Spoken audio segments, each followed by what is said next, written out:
Please like the video and share it so that it reaches many more people and you get sawaba, or rewards from Allah. This could be a sawabe jariyah or continuous reward for you long after you are gone. Volume 5, Book 59, number 719. Narrated by Aisha. Used to hear, from the Prophet, that no prophet dies till he is given the option to select either the worldly life or the life of the hereafter. I heard the Prophet in his fatal disease, with his voice becoming hoarse, saying, "In the company of those on whom is the grace of Allah," to the end of the verse, 4.69. Thereupon I thought that the Prophet had been given the option. Volume 5, Book 59, number 720. Narrated by Aisha. When the Prophet fell ill in his fatal illness, he started saying, with the highest companion. Volume 5, Book 59, number 721. Narrated by Aisha. When Allah's apostle was in good health, he used to say, "Never does a prophet die unless he is shown his place in paradise before his death, and then he is made alive or given option."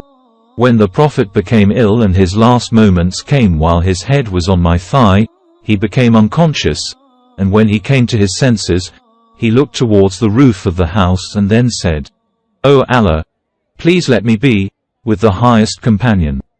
Thereupon I said, "Hence he is not going to stay with us." Then I came to know that his state was the confirmation of the narration he used to mention to us while he was in good health.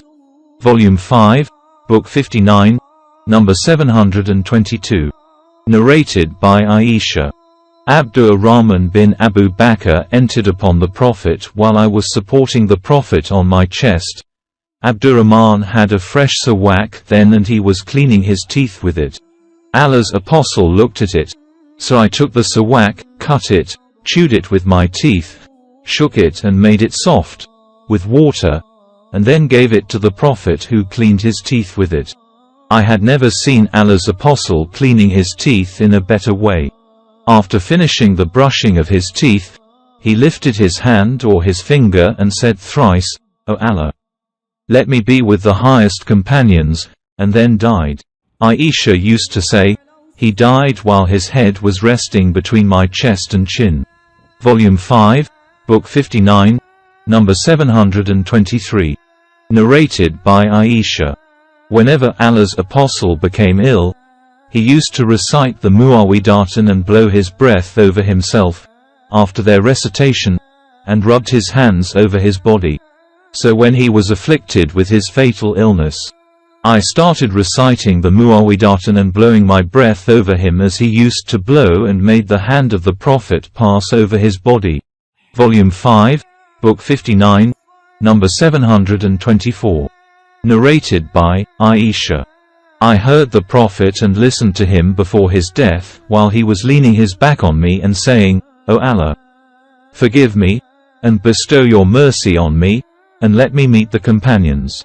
Volume 5, Book 59, number 725. Narrated by Urwa bin Azed Zubair. Aisha said, the Prophet said during his fatal illness, "Allah cursed the Jews for they took the graves of their prophets as places for worship." Aisha added, "Had it not been for that statement of the Prophet, his grave would have been made conspicuous. But he was afraid that it might be taken as a place for worship." Volume 5, Book 59, number 726. Narrated by Aisha. The Prophet died while he was between my chest and chin, so I never disliked the death agony for anyone after the Prophet. Volume 5, Book 59, number 727. Narrated by Aisha. The wife of the Prophet, when the ailment of Allah's apostle became aggravated, he requested his wives to permit him to be treated, nursed in my house, and they gave him permission. He came out to my house, walking between two men with his feet dragging on the ground, between Abbas bin Abdul Muttalib and another man. Ubaidullah said, I told Abdullah of what Aisha had said. Abdullah bin Abbas said to me, "Do you know who is the other man whom Aisha did not name?" I said, "No." Ibn Abbas said, "It was Ali bin Abu Talib." Aisha, the wife of the Prophet, used to narrate saying, "When Allah's apostle entered my house and his disease became aggravated, he said, 'Pour on me the water of 7 water skins, the mouths of which have not been untied, so that I may give advice to the people.' So we let him sit in a big basin belonging to Hafsa, the wife of the Prophet, and then started to pour water on him from these water skins till he started pointing to us with his hands, intending to say, 'You have done your job.'" Aisha added, "Then he went out to the people and led them in prayer and preached to them." Aisha and Abdullah bin Abbas said, "When Allah's apostle became ill seriously, he started covering his face with his woolen sheet, and when he felt short of breath, he removed it from high face and said, 'That is so. Allah's curse be on the Jews and the Christians, as they took the graves of their prophets as places of worship,' intending to warn the Muslims of what they had done." Aisha added, "I argued with Allah's apostle repeatedly about that matter, i.e. his order that Abu Bakr should lead the people in prayer in his place when he was ill. And what made me argue so much was that it never occurred to my mind that after the Prophet, the people would ever love a man who had taken his place, and I felt that anybody standing in his place would be a bad omen to the people, so I wanted Allah's apostle to give up the idea of choosing Abu Bakr to lead the people in prayer." Volume 5, Book 59, number 728. Narrated by Abdullah bin Abbas. Ali bin Abu Talib came out of the house of Allah's apostle during his fatal illness. The people asked, "O Abu Hassan, i.e. Ali, how is the health of Allah's apostle this morning?"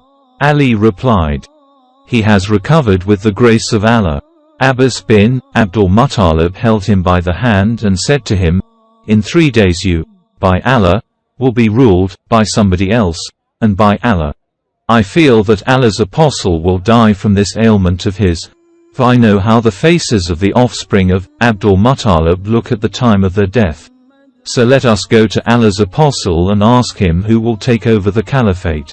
If it is given to us, we will know as to it, and if it is given to somebody else, we will inform him so that he may tell the new ruler to take care of us." Ali said, "By Allah, if we asked Allah's apostle for it, i.e. the caliphate, and he denied it us, the people will never give it to us after that. And by Allah, I will not ask Allah's apostle for it." Volume 5, Book 59, number 729. Narrated by Anas bin Malik. While the Muslims were offering the Fajr prayer on Monday and Abu Bakr was leading them in prayer, suddenly Allah's apostle lifted the curtain of Aisha's dwelling and looked at them while they were in the rows of the prayers and smiled. Abu Bakr retreated to join the row, thinking that Allah's apostle wanted to come out for the prayer. The Muslims were about to be put to trial in their prayer, i.e. were about to give up praying, because of being overjoyed at seeing Allah's apostle. But Allah's apostle beckoned them with his hand to complete their prayer and then entered the dwelling and let fall the curtain.